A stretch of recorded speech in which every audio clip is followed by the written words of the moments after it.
Price the Lord. കർത്താവിൻ്റെ അതിപരിശുദ്ധമായ നാമം ഇന്ന് പകലിലും വാഴ്ത്തപ്പെടുമാറാകട്ടെ. വിശുദ്ധ സഭായോഗ മധ്യേ നമ്മൾ വായിച്ച തിരുവചന ഭാഗം എഫെസ് ലേഖനം 2-ാം അധ്യായം 1 മുതൽ 10 വരെയുള്ള വാക്യങ്ങളാണ്. സ്വർഗീയ മാർമിക സത്യങ്ങളുടെ ഒരു ട്രഷറാണ്, അല്ലെങ്കിൽ ഒരു നിധിശേഖരമാണ് എഫെസ് ലേഖനം എന്നുള്ളത് നമുക്കറിയാം. അതിൻ്റെ ആദ്യത്തെ വാക്യം ഇങ്ങനെ വായിക്കുകയാണ്: അതിക്രമങ്ങളാലും പാപങ്ങളാലും മരിച്ചവരായിരുന്ന നിങ്ങളെയും അവൻ ഉയർപ്പിച്ചു. അവയിൽ നിങ്ങൾ മുൻപേ ഈ ലോകത്തിൻ്റെ കാലഗതിയെയും ആകാശത്തിലെ അധികാരത്തിനും അനുസരണക്കേടിൻ്റെ മക്കളിൽ ഇപ്പോൾ വ്യാപരിക്കുന്ന ആത്മാവിനും അധിപതിയായവനെയും അനുസരിച്ച് നടന്നു. ഇവിടെ പ്രത്യേകം ശ്രദ്ധിക്കപ്പെട്ടൊരു വാക്യം, അനുസരണക്കേടിൻ്റെ മക്കളിൽ ഇപ്പോൾ വ്യാപരിക്കുന്ന ആത്മാവ്. Price the Lord. ഒന്നെങ്കിൽ ദൈവത്തിൻ്റെ ആത്മാവാണ് ഒരുവനെ നയിക്കുന്നത്, അല്ലെങ്കിൽ പൈശാചികന്റെ ആത്മാവാണ് ഒരുവനെ നയിക്കുന്നത്. നമുക്കൊരു വാക്യം ഒന്ന് വായിക്കാം. അപ്പോസ്തല പ്രവൃത്തി 5-ാം അധ്യായത്തിന്റെ 32-ാം വാക്യം ഒന്ന് വായിക്കാം. ഈ വസ്തുതയ്ക്ക് ഞങ്ങളും ദൈവം തന്നെ അനുസരിക്കുന്നവർക്ക് നൽകിയ പരിശുദ്ധാത്മാവും സാക്ഷികളാകുന്നു എന്ന് ഉത്തരം പറഞ്ഞു. Price the Lord. ഇവിടെ പറയുകയാണ്, ഈ വസ്തുതയ്ക്ക് ഞങ്ങളും ദൈവം തന്നെ അനുസരിക്കുന്നവർക്ക് നൽകിയ പരിശുദ്ധാത്മാവും സാക്ഷികളാകുന്നു എന്ന് ഉത്തരം പറഞ്ഞു. അപ്പോൾ തന്നെ അനുസരിക്കുന്നവർക്ക്, ദൈവത്തെ അനുസരിക്കുന്നവർക്ക് ലഭിക്കുന്ന ആത്മാവ് ഏതാണ്? ദൈവത്തിന്റെ ആത്മാവ്, പരിശുദ്ധ ആത്മാവിനെയാണ് ദൈവത്തെ അനുസരിക്കുന്നവർക്ക് ലഭിക്കുന്നത്.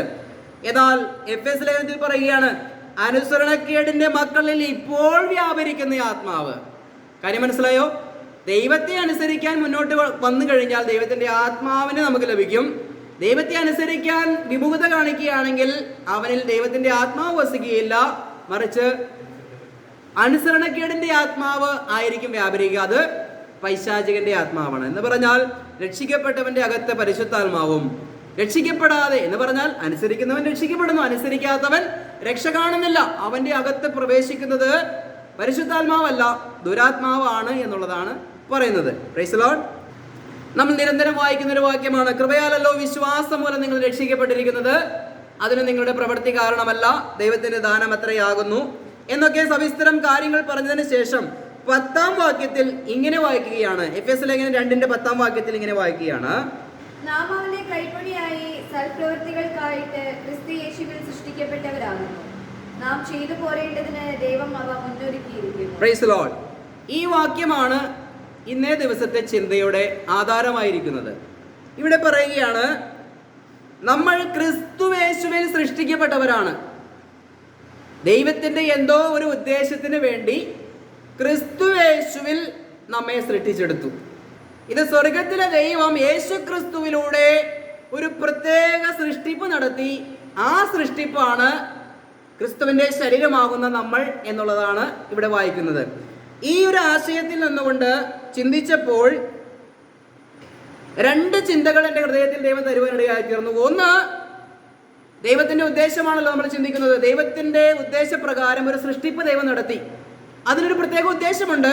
ക്രിസ്തുവിന്റെ ശരീരമാകുന്ന സഭയെ യേശു ക്രിസ്തുവിനെ സൃഷ്ടിച്ചെടുത്തതിന് ദൈവത്തിനൊരു ഉദ്ദേശമുണ്ട്. നമുക്കതിലേക്ക് അല്പമായി കടന്നു വരാം. എന്നാൽ മറ്റൊരു തരത്തിൽ, അല്ലെങ്കിൽ ഇസ്രായേൽ എന്ന് പറയുന്ന ഒരു ജനത്തെ ദൈവം സൃഷ്ടിച്ചെടുത്തതിലും ഒരു പ്രത്യേക ഉദ്ദേശമുണ്ടായിരുന്നു എന്നുള്ളത് ചിന്തിക്കുമ്പോഴാണ് ഇന്ന് നമ്മെക്കുറിച്ചുള്ള യഥാർത്ഥമായ ഉദ്ദേശവും നമുക്ക് മനസ്സിലാക്കാൻ സാധിക്കുന്നത്. എന്ന് പറഞ്ഞാൽ, ഒന്നുമില്ലായ്മയിൽ നിന്നും ദൈവം ഈ ലോകം മുഴുവനും സൃഷ്ടിച്ചു എന്ന് നമുക്കറിയാം. അപ്പോൾ തന്നെ ഒന്നുമില്ലായ്മയിൽ നിന്നും, അല്ലെങ്കിൽ മൃതപ്രായരായ, മരണത്തിന് അല്ലെങ്കിൽ മരിക്കുമെന്നുള്ള നിർജീവാവസ്ഥയിൽ ഇരുന്ന 2 വ്യക്തി ജീവിതങ്ങളിൽ നിന്നുമാണ് ദൈവം ഒരു കാര്യം സൃഷ്ടിച്ചുണ്ടാക്കുന്നത്. അത് മറ്റൊന്നുമല്ല, അബ്രാഹത്തിൽ നിന്നും സാറയിൽ നിന്നും ദൈവം ഒരു ഇസ്രായേൽ എന്ന് പറയുന്ന, ഇന്ന് ലോകത്തിന്റെ ഭൂമിയുടെ നടുക്ക് വിജയക്കൊടി പറത്തിക്കൊണ്ട് നിൽക്കുന്ന ഒരു രാജ്യമുണ്ടെങ്കിൽ അത് ഇസ്രായേൽ രാജ്യമാണ്. ആ രാജ്യത്തെ ദൈവം ഉണ്ടാക്കിയെടുത്തതും അത് പഠിക്കുമ്പോഴാണ് ദൈവം ഇപ്പോൾ നിർമ്മിച്ചുണ്ടാക്കിയ ക്രിസ്തുവിന്റെ ശരീരമാകുന്ന സഭയുടെ ഉദ്ദേശവും കാര്യങ്ങളും നമുക്ക് മനസ്സിലാക്കാൻ സാധിക്കുകയുള്ളൂ.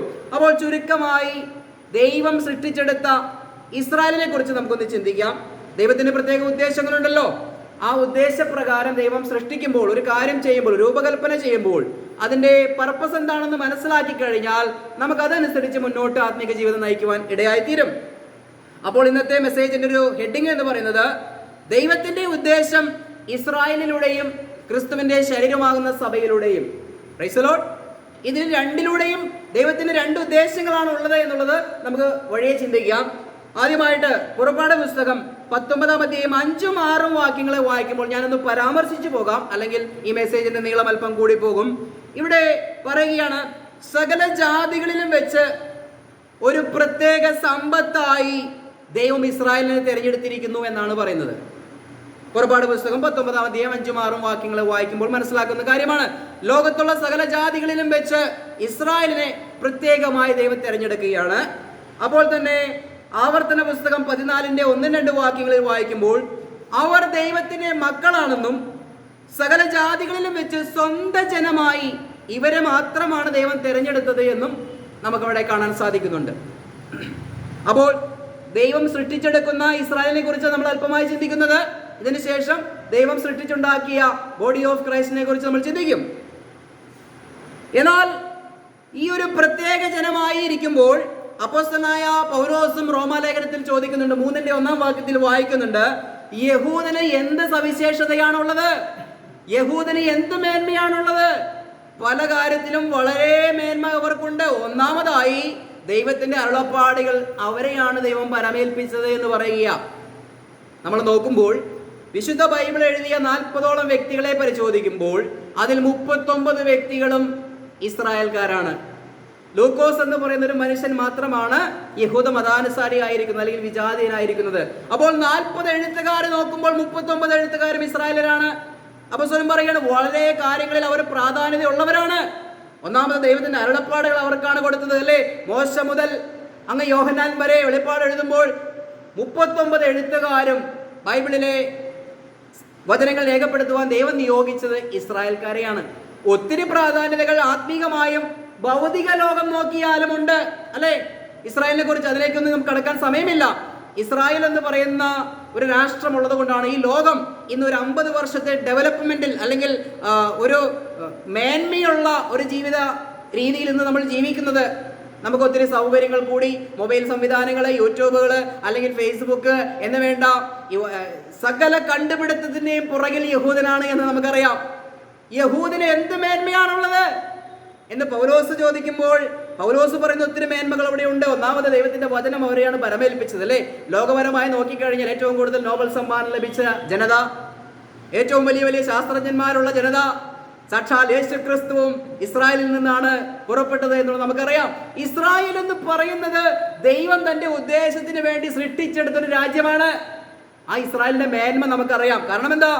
ദൈവമാണ് അവരെ സൃഷ്ടിച്ചുണ്ടാക്കിയത്. ഞാൻ പറഞ്ഞു, മരണത്തോട് മല്ലടിച്ചിരുന്ന അബ്രാഹാം എന്നൊരു മനുഷ്യനെയാണ് ദൈവം തിരഞ്ഞെടുത്തത്, അല്ലേ? മക്കളുണ്ടാകുമെന്നുള്ള പ്രത്യാശയെല്ലാം നിലച്ചപ്പോൾ മാനുഷികമായി ഒന്നും സാധ്യമല്ലാതിരിക്കുന്ന ഒരു സാഹചര്യത്തിലാണ് അബ്രാഹത്തിനും സാറയ്ക്കും ഒരു മകനെ ദൈവം കൊടുക്കുന്നത്. ഇസ്ഹാക്കിനെ കൊടുക്കുന്നു. ഇസ്ഹാക്കിന് യാക്കോബിനെ കൊടുക്കുന്നു. യാക്കോബിന് 12 ആൺമക്കളെ കൊടുക്കുന്നു. ഈ 12 ആൺമക്കളുടെ തലമുറകളാണ് പിന്നീട് ഇസ്രായേലിന്റെ 12 ഗോത്രങ്ങളായി വളർന്ന് വലുതായി ഇന്ന് ലോകത്ത് നിൽക്കുന്ന ഇസ്രായേലായി മാറിയിരിക്കുന്നത്. Price the Lord. ദൈവം ഉണ്ടാക്കിയെടുത്ത വിധങ്ങൾ കണ്ടോ? ആ ഒരു അബ്രാഹാം എന്ന് പറയുന്ന മനുഷ്യനിൽ നിന്നും ദൈവത്തിന്റെ പ്രത്യേകമായ ഒരു ഉദ്ദേശത്തിന് വേണ്ടി ദൈവം ഒരു വലിയ ജനത്തെ ദൈവം രൂപകൽപ്പന ചെയ്തു. ദൈവം അതിന് ശക്തനായ ദൈവമാണ്. Price the Lord. എന്നാൽ ഇന്ന് നമ്മുടെ ചിന്ത എന്താ? ഇവിടെ നമ്മൾ എഫെസ്യ ലേഖനത്തിൽ എന്താ വായിച്ചത്? ക്രിസ്തുയേശുവിൽ സൃഷ്ടിക്കപ്പെട്ടവരാകുന്നു. എന്തിനു വേണ്ടി? നാം ചെയ്തു പോരേണ്ടതിന് ദൈവം അവ മുന്നൊരുക്കിയിരിക്കുന്നു. അപ്പോൾ ക്രിസ്തുയേശുവിൽ മറ്റൊരു സൃഷ്ടിപ്പ് നടത്തി, അതാണ് നമ്മുടെ വിഷയം. ആ സൃഷ്ടിപ്പിൽപ്പെട്ടവരാണ് നമ്മൾ. ഇന്ന് ഇസ്രായേലിന്റെ ചരിത്രം പഠിക്കുമ്പോഴാണ് ഇസ്രായേലിനോട് കൂടെ നിന്ന ദൈവം, ആ ദൈവം അവരെ കൊണ്ട് എന്തൊക്കെ ചെയ്യിപ്പിച്ചു എന്ന് നമുക്കറിയാം. അവരുടെ ശക്തിക്ക് അതീതമായ മഹത്വവും അത്ഭുതങ്ങളും അടയാളങ്ങളും ദൈവം അവരുടെ നടുവിൽ കാണിച്ചു. അപ്പോൾ ഇസ്രായേൽ എന്ന് പറയുന്ന ഈ രാഷ്ട്രത്തെ ദൈവം ഇത്രത്തോളം വളർത്തി വലുതാക്കിയപ്പോൾ എന്തായിരുന്നു ദൈവത്തിന്റെ ഉദ്ദേശം? അത് നമുക്ക് ചിന്തിക്കണം. അപ്പോൾ തന്നെ ഇപ്പോൾ നമ്മളായിരിക്കുന്ന ക്രിസ്തുയേശുവിൽ സൃഷ്ടിക്കപ്പെട്ട നമ്മളെ കുറിച്ചും ദൈവത്തിന് എന്താണ് ഉദ്ദേശം എന്നുള്ളത് അല്പമായി മാത്രം ചിന്തിക്കാം. ഇന്ന് ഈ പഴയ നിയമ കാര്യങ്ങളെ ചിന്തിച്ചു കഴിയുമ്പോൾ നമുക്ക് ഒരു ഉൾബോധ്യം വരും. ദൈവം ഇത്രത്തോളം ചരിത്രപരമായി അങ്ങ് അബ്രാഹാം മുതൽ ഇന്ന് വരെ ഏകദേശം 4000 വർഷത്തെ ചരിത്രം എടുക്കുമ്പോൾ ഈ ജനം ഇന്നും ഒരു അത്ഭുതവും അടയാളമായി നിൽക്കുകയാണ്. എന്തിനു വേണ്ടിയാണ് ദൈവം ഈ ജനത്തെ ഇങ്ങനെ പ്രത്യേകമായ ജനമാക്കിയത്? ദൈവത്തിനൊരു ഉദ്ദേശമുണ്ടായിരുന്നു. എന്തിനു വേണ്ടിയിട്ടാ? നമുക്ക് അത് ചരിത്രം പഠിക്കുമ്പോഴേ നമുക്ക് മനസ്സിലാക്കാൻ സാധിക്കുകയുള്ളൂ. യോശുവയുടെ പുസ്തകം 2-ാം അധ്യായം 11-ാം വാക്യം വായിക്കുമ്പോൾ അവിടെ ഒരു വാക്യം നമുക്ക് ശ്രദ്ധിക്കാം, വായിക്കാം. കേട്ടപ്പോൾ തന്നെ ഞങ്ങളുടെ ഹൃദയം ഉരുകി, നിങ്ങളുടെ നിമിത്തം എല്ലാവർക്കും ധൈര്യം കെട്ടുപോയി. നിങ്ങളുടെ ദൈവമായ യഹോവ തന്നെ മീതെ സ്വർഗത്തിലും താഴെ ഭൂമിയിലും ദൈവമാകുന്നു. Praise the Lord.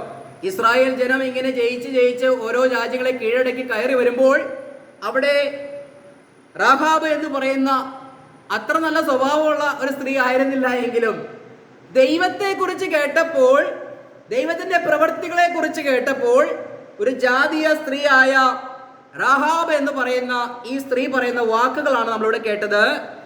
ഞങ്ങൾ കേട്ടു, ഞങ്ങൾ നിങ്ങളെക്കുറിച്ച് അറിഞ്ഞു, ഇങ്ങനെ ഒരു ഇസ്രായേൽ എന്ന് പറയുന്ന ഒരു ജനം വരുന്നുണ്ട്, അവർ വളരെ ശക്തിയോടുകൂടി അവരുടെ കൂടെ ഒരു ദൈവമുണ്ട്, ആ ദൈവം ഇന്ന രാജ്യങ്ങളോടെല്ലാം ചെയ്തത് ഞങ്ങൾ കേട്ട് ഞങ്ങൾ ഭയപ്പെട്ടിരിക്കുക.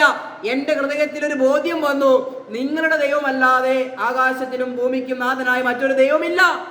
അവൾ പറയുകയാണ്, നിങ്ങളുടെ ദൈവമായ യഹോവ തന്നെ മീതെ സ്വർഗത്തിലും താഴെ ഭൂമിയിലും ദൈവം. Price the Lord. ഇസ്രായേലിലൂടെയുള്ള ഒരു ലക്ഷ്യം, ഈ സത്യദൈവമാണ് ഇവരെ നയിക്കുന്നത്, ഈ ദൈവമാണ് സത്യദൈവം എന്ന് ലോകത്തിലുള്ള സകല മനുഷ്യരെയും അറിയിക്കുവാൻ വേണ്ടിയാണ് ദൈവം ഇസ്രായേലിനെ നിർത്തിയതും ദൈവം പുറപ്പെടുവിച്ചതും. മനസ്സിലായോ?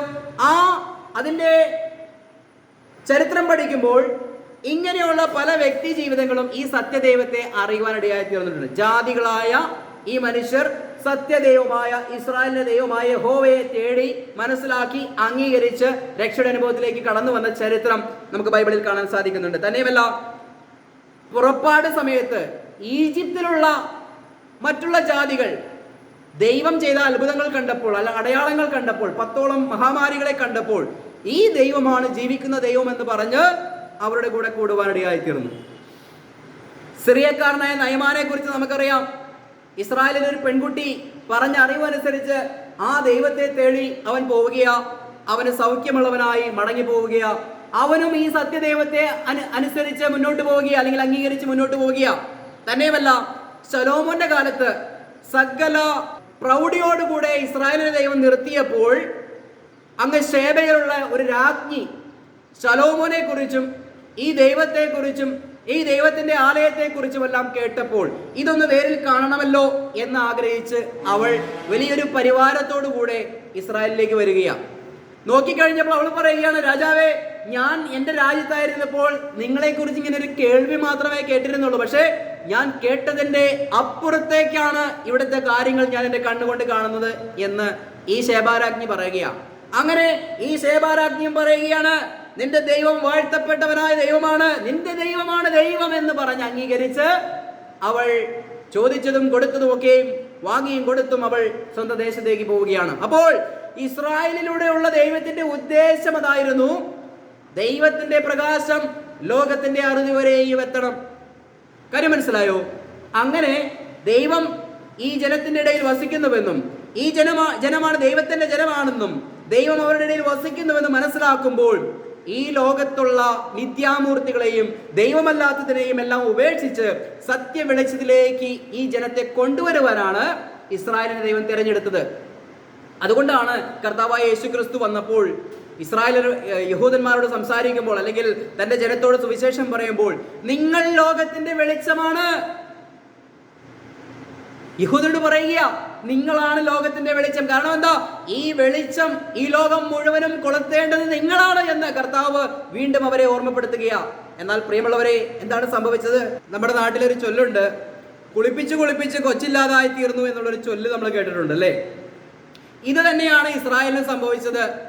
അങ്ങ് അബ്രാഹം മുതൽ ദൈവം വളർത്തി വലുതാക്കി, അങ്ങ് ഇസ്രായേലില് അനേക രാജാക്കന്മാർ ഭരിച്ചും ആ ദേശത്തെ മുടിച്ചും അങ്ങനെ മുന്നോട്ട് പോയി ഒടുവിൽ ദൈവം ആഗ്രഹിച്ചതിന് ഘടകവിരുദ്ധമായി ഈ ജനം തീരുകയാണ്. ലോകത്തിന്റെ പ്രകാശമായി ഇരിക്കേണ്ടിരുന്ന യഹൂദൻ ലോകത്തിന്റെ ഏറ്റവും അന്ധകാരമായി തീരുന്ന ഒരു കാഴ്ചയാണ് നമ്മൾ കണ്ടത്. എന്ന് പറഞ്ഞാൽ, നിങ്ങൾ ലോകത്തിന്റെ വെളിച്ചമാണ് എന്ന് കർത്താവോട് പറഞ്ഞ് ദൈവത്തിന്റെ ഉദ്ദേശത്തിലേക്കും അവരെ മടക്കി വരുത്തുവാൻ ശ്രമിക്കുമ്പോൾ ദൈവരാജ്യം സമീപിച്ചിരിക്കുന്നു, മാനസാന്തരപ്പെടുവിൻ, സുവിശേഷത്തിൽ വിശ്വസിക്കുവിൻ, എന്ന് പറഞ്ഞാൽ നിങ്ങൾ ലോകത്തിന്റെ പ്രകാശമാണ്. നിങ്ങൾ പ്രകാശിച്ചിട്ട് വേണം ഈ പ്രകാശം ലോകത്തിന്റെ അറുതികൾ വരെ എത്തുവാൻ. 12 പേരിലൂടെ കർത്താവ് ആ ഉദ്യമം തുടങ്ങി. താൻ മരിച്ചടക്കപ്പെട്ട് ഉയർത്തെഴുന്നേറ്റ് സ്വർഗാരോഹണം ചെയ്യുമ്പോൾ അവരോട് പറയുകയാണ്, നിങ്ങൾ ഭൂമിയുടെ അതിർത്തി വരെയും എൻ്റെ സാക്ഷികളായിരിക്കും. വിശ്വസിക്കുന്നവരെ പിതാവിന്റെയും പുത്രന്റെയും പരിശുദ്ധാത്മാവിന്റെയും നാമത്തിൽ സ്നാനം കഴിപ്പിക്കണം. ഞാൻ നിങ്ങളോട് പറഞ്ഞതൊക്കെയും ചെയ്യുവാൻ തക്കവണ്ണം നിങ്ങൾ അവരെ ഉപദേശിക്കണം. ഇത് ദൈവത്തിന്റെ പ്രവചനത്തിൽ വെളിപ്പെടുത്തിയ ഒരു പദ്ധതിയാണ്. എന്ന് പറഞ്ഞാൽ ഇസ്രായേലിലൂടെ നിന്റെ സന്തതി മുഖാന്തരം ലോകം മുഴുവനും അനുഗ്രഹിക്കപ്പെടണം എന്നുള്ള ഒരു ദൈവിക ഉദ്ദേശം മുൻനിർത്തിക്കൊണ്ട് ഇസ്രായേലിലൂടെ തന്നെ ആ പദ്ധതി മുന്നോട്ട് പോവുകയാണ്. ആ പദ്ധതി അങ്ങനെ മുന്നോട്ട് പോയിക്കൊണ്ടിരുന്നപ്പോൾ എന്താണ് സംഭവിച്ചത് എന്നുള്ളത് നമുക്ക് എല്ലാവർക്കും അറിയാം. അവിടെയാണ് ഒരു പ്രത്യേകമായ രീതിയിൽ അത് മനസ്സിലാക്കാൻ കഴിഞ്ഞാൽ മാത്രമാണ് ഈ തിരിവ് നമുക്ക് എന്താണെന്ന് മനസ്സിലാക്കാൻ സാധിക്കുകയുള്ളൂ. കാരണം ഇന്ന് നമ്മൾ പറയുന്നത് ഗ്രേസ് ഗോസ്പൽ എന്നും മിസ്റ്ററി ഗോസ്പൽ എന്നും പൗലോസിലൂടെ ദൈവം വെളിപ്പെടുത്തി കൊടുത്ത ആത്മീക സത്യം എന്നൊക്കെ പറയുമ്പോൾ, അല്ലെങ്കിൽ ഇപ്പോൾ നമ്മൾ വായിച്ച ക്രിസ്തുയേശുവിൽ നമ്മെ ദൈവം സൃഷ്ടിച്ചിരിക്കുകയാണ് എന്നൊക്കെ പറയുമ്പോൾ അതിന്റെ ആ മാർമിക സത്യം മനസ്സിലാക്കണമെങ്കിൽ അവിടെ സംഭവിച്ച ഒരു കാര്യം നമ്മൾ മനസ്സിലാക്കണം. റോമാലേഖനം നമുക്കൊന്നെടുക്കാം. ഞാൻ പറഞ്ഞല്ലോ, ലോകത്തിന്റെ പ്രകാശമാക്കി മാറ്റി അവരെ ലോകത്തിന്റെ അറുതികൾ വരെയും കൊണ്ടുചെന്ന് കർത്താവ് പഠിപ്പിച്ച ഈ രാജ്യത്തിന്റെ സുവിശേഷ പ്രകാരമുള്ള രക്ഷയിലേക്ക് അവരെ കൊണ്ടുവരണമെന്നുള്ളതായിരുന്നു ദൈവത്തിന്റെ ആത്യന്തികമായ ഉദ്ദേശം. എന്നാൽ അപ്പോസ്തലനായ പൗലോസ് പറയുകയാണ്, 11-ാം അധ്യായം, റോമാലേഖനം 11-ാം അധ്യായത്തിന്റെ 11-12 വാക്യങ്ങൾ, 11-ാം അധ്യായത്തിന്റെ 15-ാം വാക്യങ്ങൾ, 11-ാം വാക്യത്തിന്റെ 25-ാം വാക്യങ്ങൾ മൊത്തത്തിൽ വായിക്കുമ്പോൾ അവിടെ ചില പദപ്രയോഗങ്ങൾ നമുക്ക് കാണാൻ സാധിക്കുന്നുണ്ട്.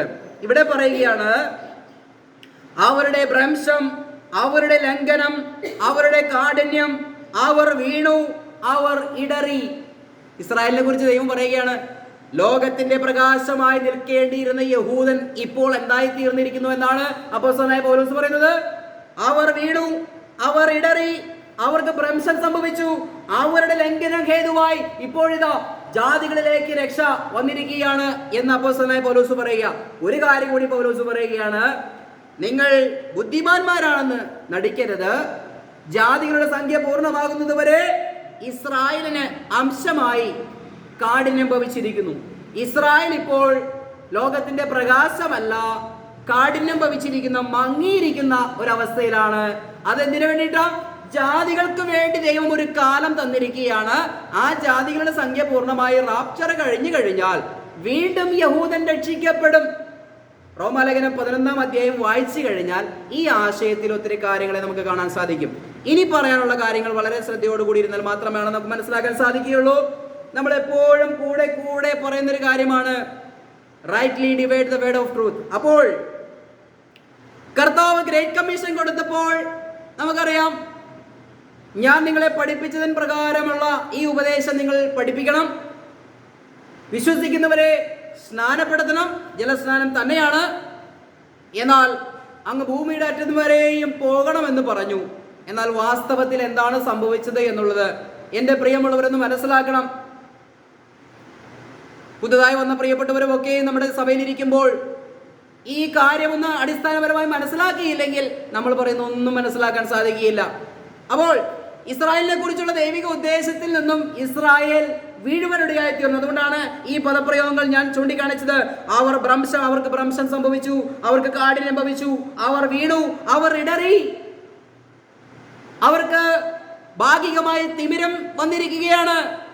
അപ്പോൾ തന്നെ പൗലോസ് ചോദിക്കുകയാണ്, ദൈവത്തിന്റെ ജനത്തെ പൂർണ്ണമായി ദൈവം തള്ളിക്കളഞ്ഞുവോ? ഒരിക്കലുമില്ല, ഞാൻ തന്നെ ഒരു ഇസ്രായേൽക്കാരനല്ലേ എന്ന് പൗലോസ് ചോദിച്ചിട്ട് പറയുകയാണ്, ഈ കൃപയാലുള്ള രക്ഷയിലേക്ക് ഇന്ന് യഹൂദനെന്നോ യവനനെന്നോ വ്യത്യാസമില്ല. രണ്ടു കൂട്ടരെയും ആ ശത്രുതയുടെ മതിലുകളെ തകർത്തുകൊണ്ട് ക്രിസ്തുവിൽ ഒരു പുതിയ മനുഷ്യനെ, ഒരു പുതിയ സൃഷ്ടിപ്പ് ദൈവം ചെയ്തു. ആ സൃഷ്ടിപ്പാണ് ക്രിസ്തുവിന്റെ ശരീരമാകുന്ന സഭ. ഇവിടെ യഹൂദനെന്നോ യവനനെന്നോ വ്യത്യാസമില്ല. ഇവിടെ ന്യായപ്രമാണ സംബന്ധമായി നമുക്ക് യാതൊരു ബന്ധവുമില്ല. ഇവിടെ എന്തെങ്കിലും കർമാചാരങ്ങൾ അനുഷ്ഠിക്കേണ്ട കാര്യം നമുക്കില്ല.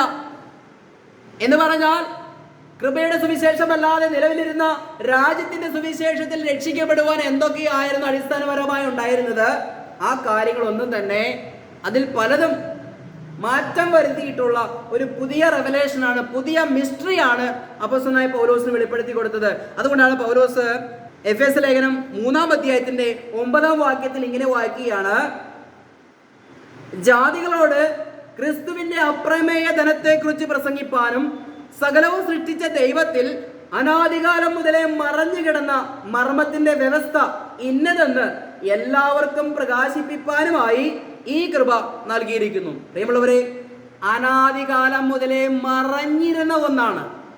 ആദിയിൽ ദൈവം ആകാശവും ഭൂമിയും സൃഷ്ടിക്കുകയാണ്. എന്നാൽ അനാദി എന്ന് പറഞ്ഞാൽ എന്താണ്?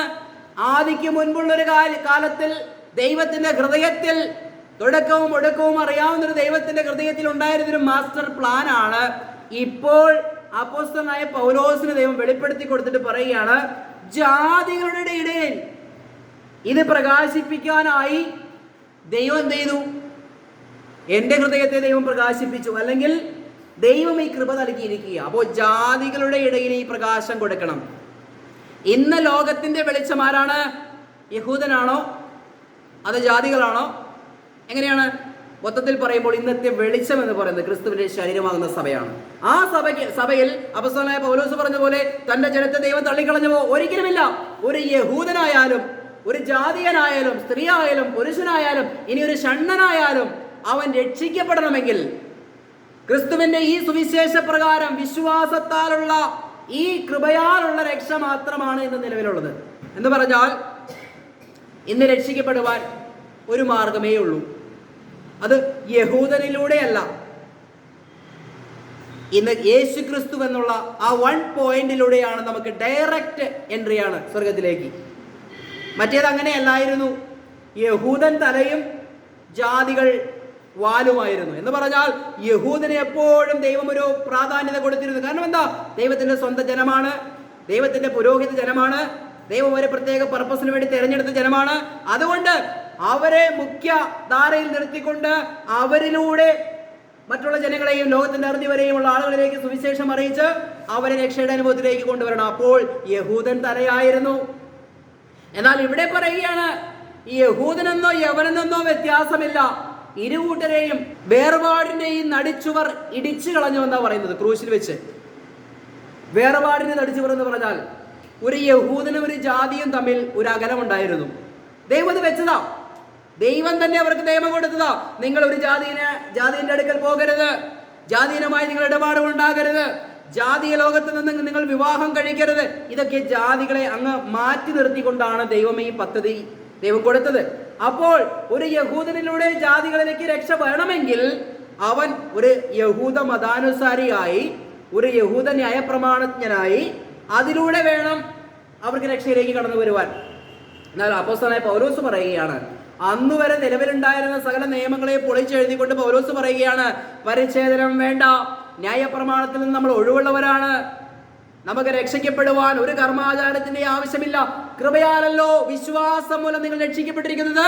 കർത്താവിന്റെ പാപങ്ങൾക്ക് വേണ്ടി മരിച്ചു അടക്കപ്പെട്ട് ഉയർത്തെഴുന്നേറ്റു എന്ന് വിശ്വസിച്ചാൽ അവർക്ക് സൗജന്യമായി രക്ഷ കൊടുക്കുകയാണ്. ദൈവം സൃഷ്ടിച്ചെടുക്കുന്ന പുതിയ സൃഷ്ടിയാണ് യഹൂദനെന്നോ യവനെന്നോ വ്യത്യാസമില്ലാതെ ക്രിസ്തുവിൽ സൃഷ്ടിച്ചെടുക്കുന്ന ഈ ബോഡി ഓഫ് ക്രൈസ്റ്റ് എന്ന് പറയുന്നത്. അപ്പോൾ ഇസ്രായേലിലൂടെ ദൈവത്തിന് ഒരു ഉദ്ദേശമുണ്ടായിരുന്നു. ആ ഉദ്ദേശം മുന്നോട്ട് പോകാൻ കഴിയാതെ യഹൂദന്മാർ തന്നെ ദൈവത്തെ തിരസ്കരിച്ചപ്പോഴാണ് ദൈവം അവരെയും താൽക്കാലികമായി കൈവിട്ടത് എന്ന് നമുക്കറിയാം.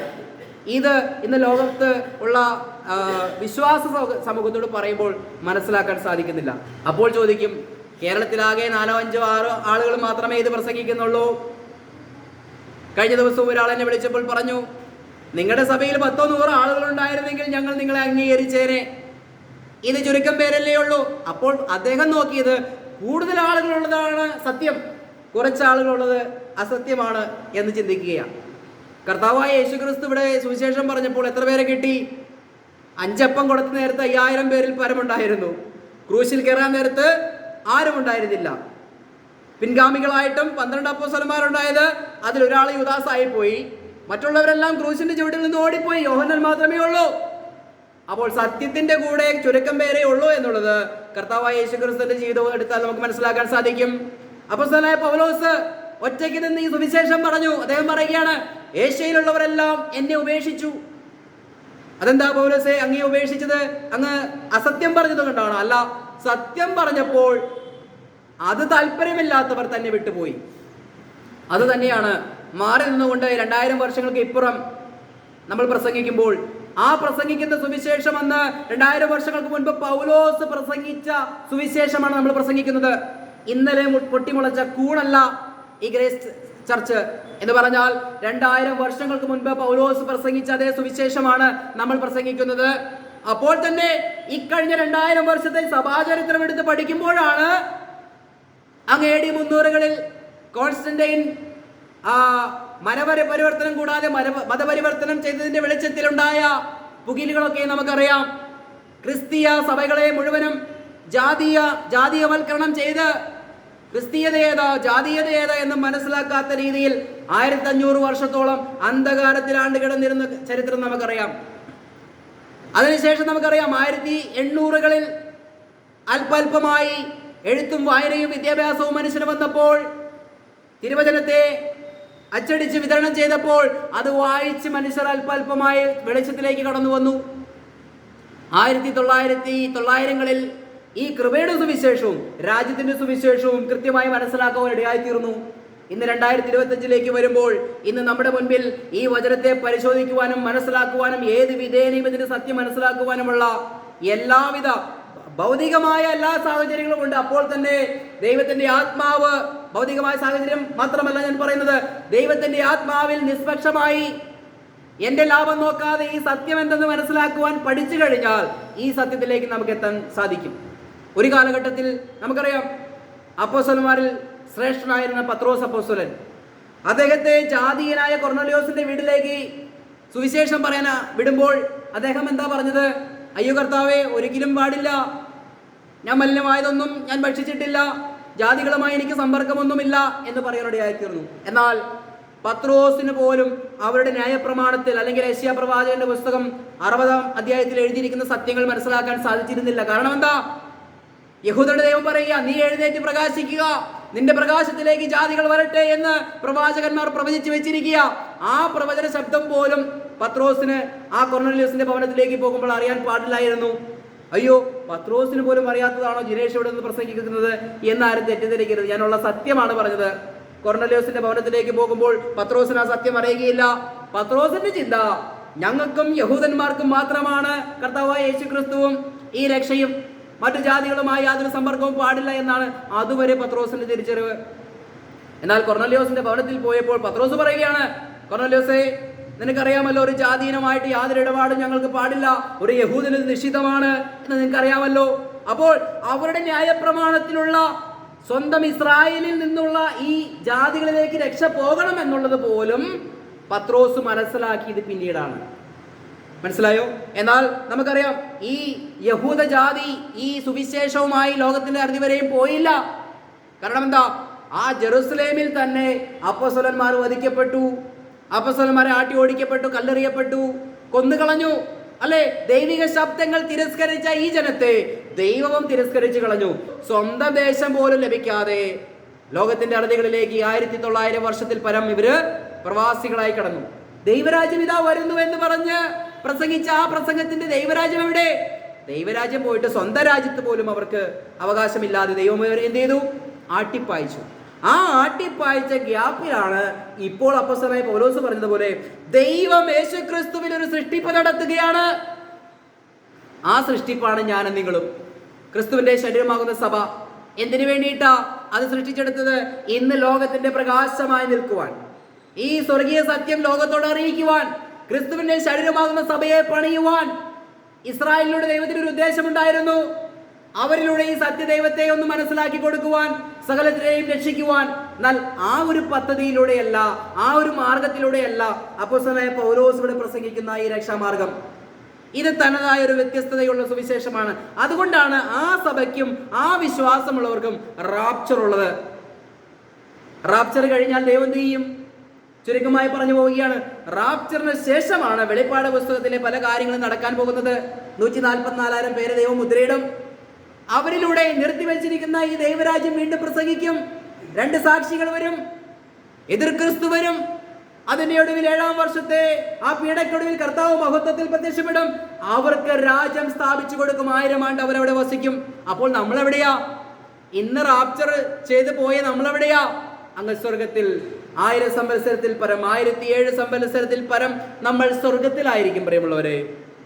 ആ സമയം ഇവിടെ യഹൂദനെ സ്ഥാപിച്ചു കൊടുത്ത ദൈവരാജ്യം സ്ഥാപിച്ചുകൊണ്ട് ഈ 1000 ആണ്ട് ഈ ഭൂമിയിൽ നിറവേറും.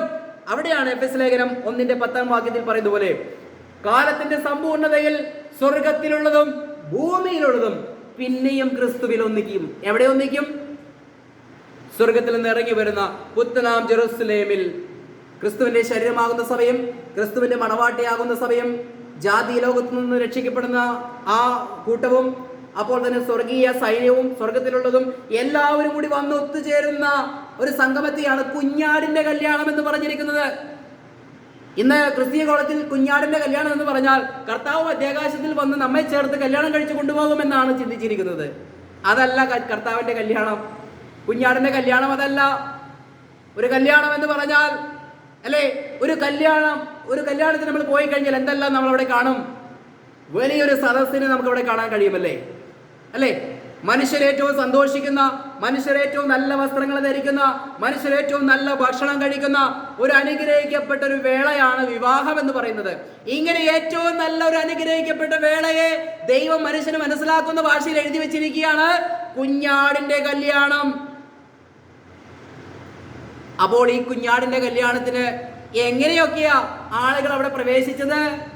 അങ്ങ് നോഹയുടെ കാലത്തുണ്ടായ ആ 8 പേർ രക്ഷിക്കപ്പെട്ടത് തുടങ്ങി, അല്ലെങ്കിൽ അങ്ങ് ഹാബേൽ തുടങ്ങി, അങ്ങ് വെളിപ്പാട് പുസ്തകത്തിൽ അവസാന വ്യക്തി വരെയുള്ള ഈ വ്യക്തി ജീവിതങ്ങൾ പല നിലകളിലാണ് ഈ കുഞ്ഞാടിന്റെ കല്യാണത്തിലേക്ക് ക്ഷണം ലഭിച്ചതും കുഞ്ഞാടിന്റെ കല്യാണത്തിലേക്ക് എത്തിപ്പെട്ടതും.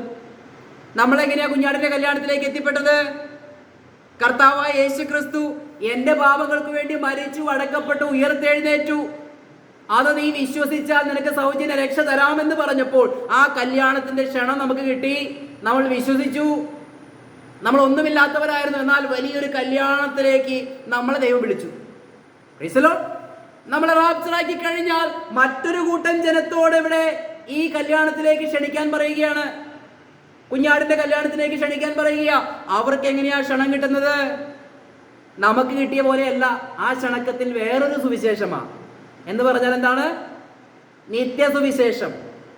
ഒരു ദൂതൻ പറന്ന് നടന്ന് പറയുന്ന സുവിശേഷം, 144,000 പേര് പറയുന്ന സുവിശേഷം, 2 സാക്ഷികൾ ജെറുസലേം ദേവാലയം പണിയപ്പെട്ടതിന് ശേഷം അവിടെ നിന്ന് പറയുന്ന സുവിശേഷം കേൾക്കുമ്പോൾ ദൈവത്തിന് തക്ക മഹത്വം കൊടുത്താൽ അവരും അതിലേക്ക് പ്രവേശിക്കാൻ പോവുകയാണ്.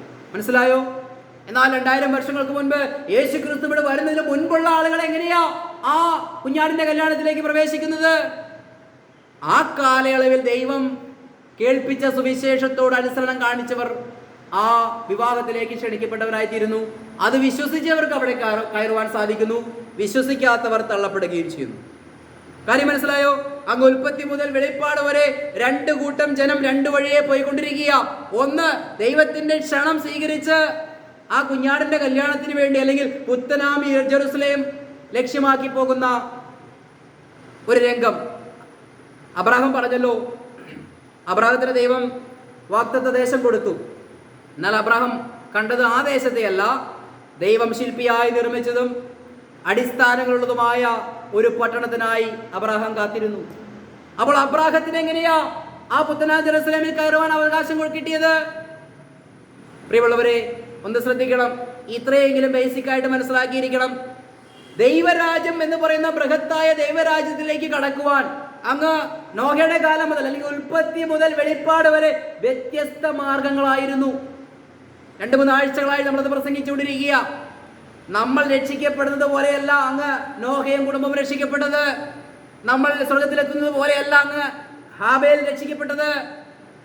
അങ്ങനെ ഓരോ വ്യക്തി ജീവിതങ്ങളും നമ്മൾ പോകുന്നത് പോലെയല്ല. നമ്മൾ പോകുന്നത് പോലെ പോകണമെങ്കിൽ ദൈവം ഒരുക്കിയിരിക്കുന്ന ഈ രക്ഷ ഏറ്റെടുക്കണം.